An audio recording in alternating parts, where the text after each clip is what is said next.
Hi guys! Welcome to my YouTube channel, Love Sweet Life. Ngayon, samahan niyo ako guys sa Lukong Valley, Dolores, Quezon. Specifically, this is located sa Barangay Lukong, Pinagdanlayan, Quezon Province.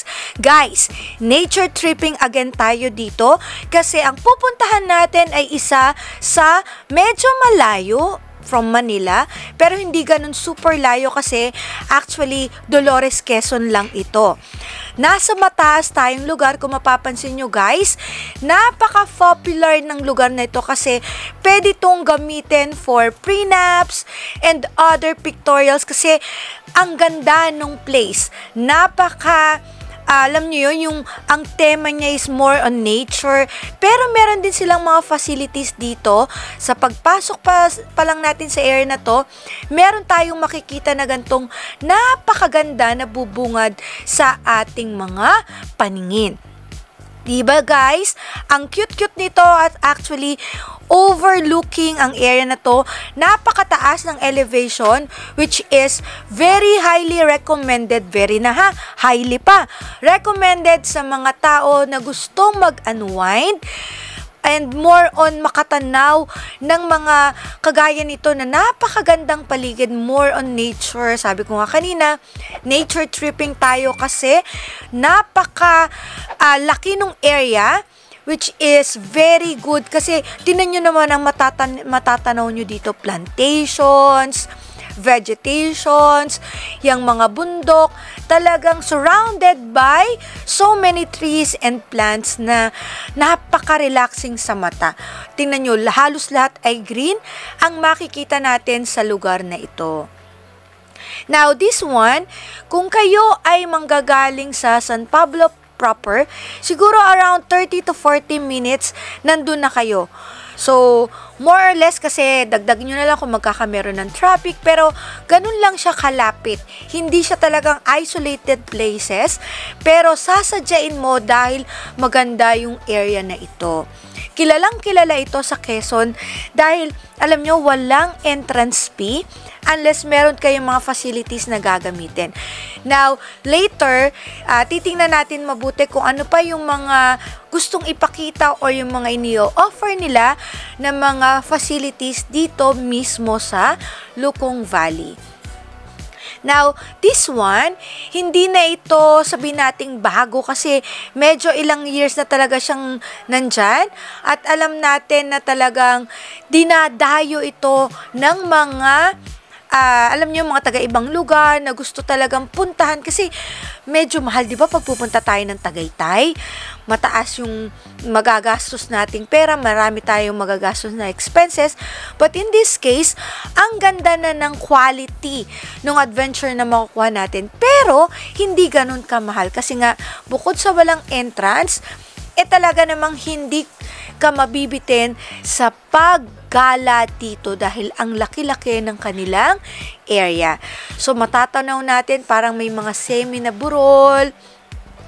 Tapos, pag dumungaw ka, medyo pababa na yan. Diyan mo na makikita yung plantation. So, yan. Atin lang i-appreciate yung nature. Alam nyo na, diba? Napakaganda nung area na yan na puntahan. Guys, now merong mga site or page sa Facebook and other sabihin na natin yung mga advertisement na meron silang nasasabi na 50 pesos na entrance fee. But in this case, nung pumunta kami is wala naman. Siguro dahil madami kami or may exemption ba, but when we went there, wala namang bayad. So, another one, may nabalitaan ako, I don't know kung makikita natin, pero meron silang gustong ipakita na alam nyo yung pagpupunta ka dun sa Isabela, meron silang yung parang honesty store wherein pwede kang bumili, tapos iiwanan mo na lang yung bayad, tapos kukuha ka na lang sukli. So, isa yun sa maganda daw na ini-encourage na gawin dito sa Lukong Valley.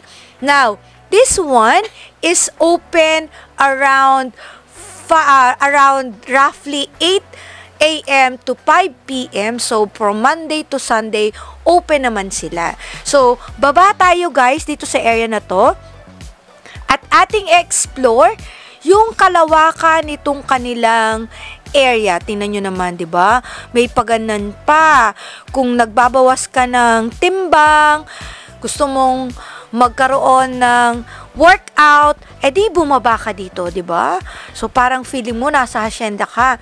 Pero actually, this one is a farm na meron din silang mga kainan na pwede nyong puntahan.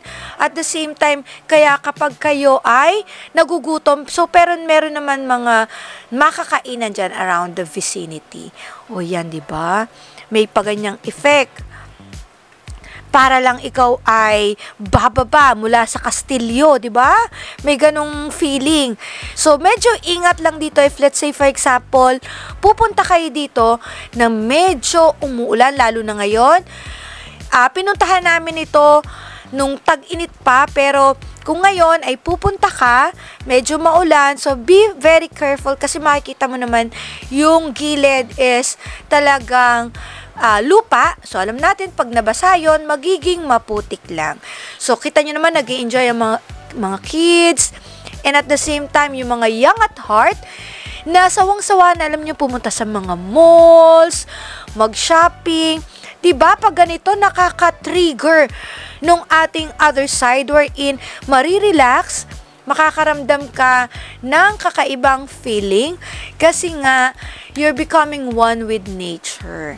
So, pagkababa natin guys, meron ditong parang pag greenhouse bang effect na yan. Tapos, tingnan nyo, cute naman nung kabayo. Diba? So, ingat-ingat lang kasi baka mamaya naninipa yan. So, wag papuntahin yung mga bata ng walang kasama.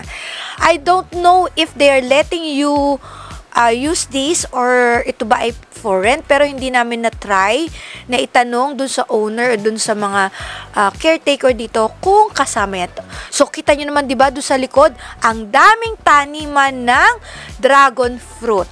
Kasi, yung mga dragon fruit, they love yung expose sila sa init ng araw. So, mas maganda makultivate at the same time, lumalaki sila kapag sila ay nandun sa mga ganong area.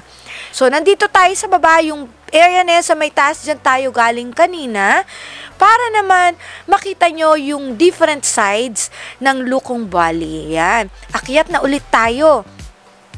So, talagang workout din talaga to. Kita nyo naman, di ba? Approximately, siguro more than 50 to 70 stairs yan, kung hindi ako nagkakamali.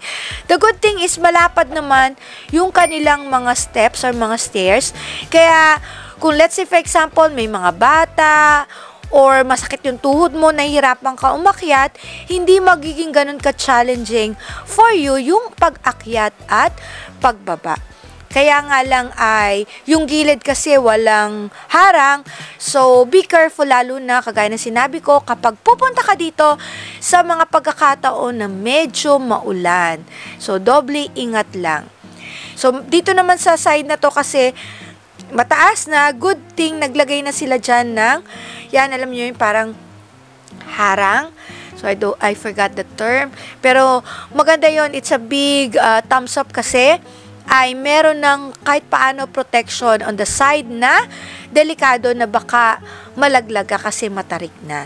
Which is very good at nalagyan ng mga ganong klase ng protection. So, aakyat na ulit tayo dito guys.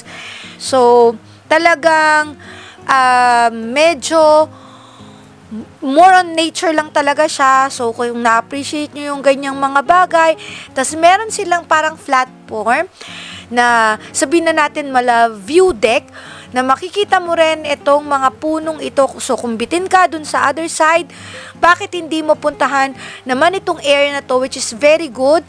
At talagang sasabihin natin na ang ganda mag-picture taking sa mga areas na yan or mga view deck na yan na nakikita nyo. So, di ba ang ganda? Instagrammable ba ang tawag dyan? So, I hope you like this vlog and please do not forget to like, share, and subscribe to my YouTube channel, Love Sweet Life. Thank you and God bless!